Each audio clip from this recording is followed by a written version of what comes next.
It's a pleasure to be with you a little late. Rabbi Shiner, my dear friend, here's a shout out to you. I know you were waiting to hear my thought, so here I am for you.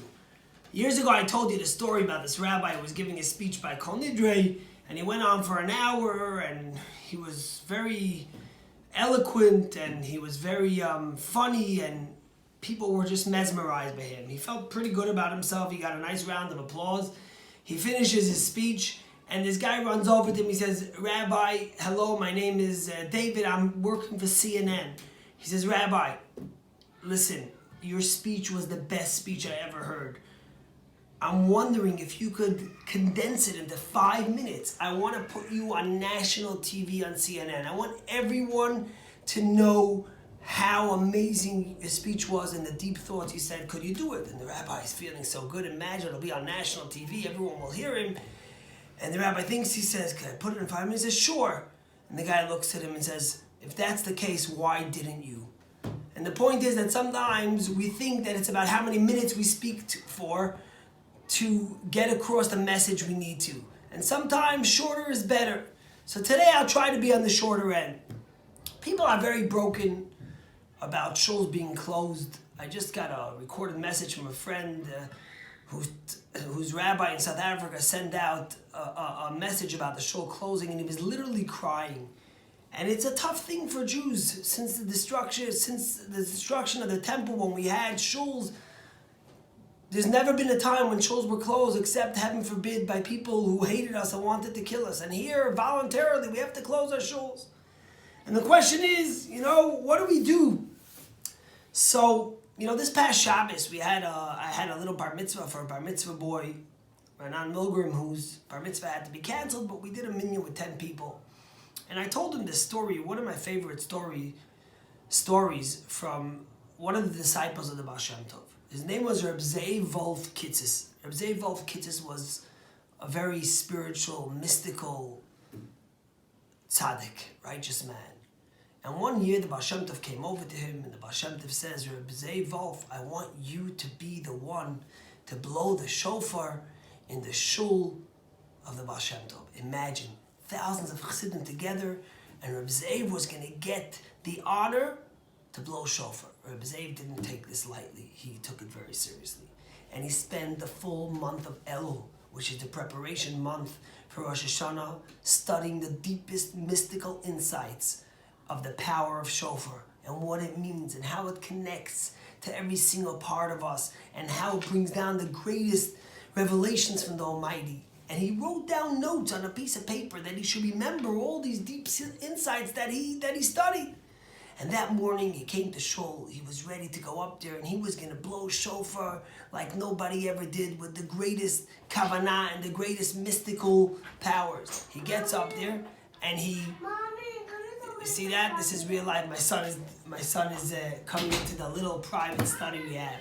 Finally, he gets up there, and it's his turn, and he goes up to blow the shofar, and he puts his hand in his pocket of his jacket to take out the paper, and the paper's not there.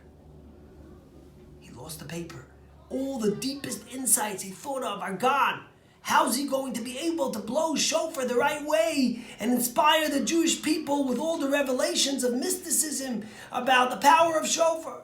And he starts crying. He feels embarrassed. He feels humiliated. Here the Baal Shem Tov chose him to blow shofar, and look how he let everyone down. He lost the paper.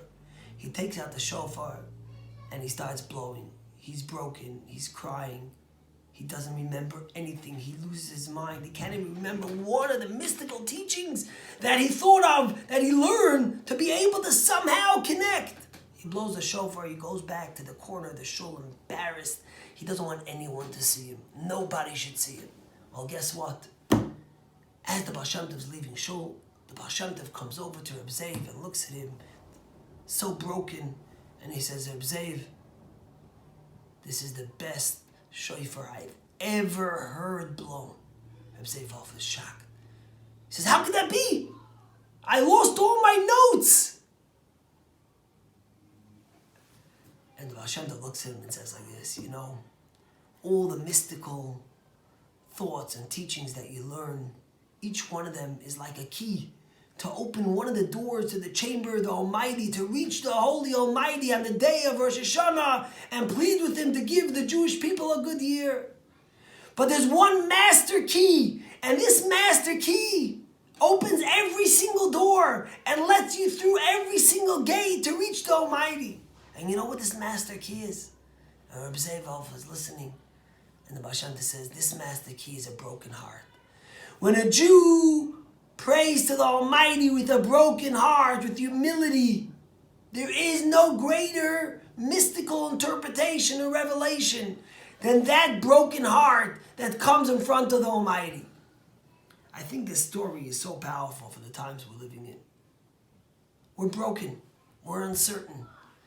Never have we felt so uncertain in a world that's always been uncertain. But we're feeling uncertain. We're feeling broken. Some people are losing their jobs. Some people are losing their jobs. Some people are losing their loved ones, heaven forbid. It's been a challenging time. But when we have a broken heart, when we sit in our house and we don't have a minyan and we don't have a shul, and you open up a siddur and you dive into the Almighty with humility, recognizing the uncertainty that each one of us is in the hands of our Creator, and the uncertainty is the real reality of life. It's always been that way, but now we know it. Then our prayers reach to heaven. So let me have a recommendation for you. Have you ever opened up the siddur and read the Birchot HaShachar, the blessings we say in the morning? Think about the simple blessings we make. We thank God for opening the eyes of those who can't see. We thank God for untying those who are in prison and letting them out. We thank God for making those who are hunchbacked be upright. We thank God for the clothing those who are naked. And we continue just with gratitude for every little detail. Imagine, men, if you wrap your tefillin and you close your door yourself and you meditated with gratitude, with a broken heart, and you pierce to heaven, that Hashem should hear us and send healing to all those that are sick, and healing to our fragmented world, and send unity to the division, and send us, instead of social distancing, true social unity, where we actually don't just stand with each other and laugh, but we really care for each other. You might have 2,000 friends on Facebook, but how many friends do you really have? We need social unity, and we need to have a broken heart and turn to the Almighty.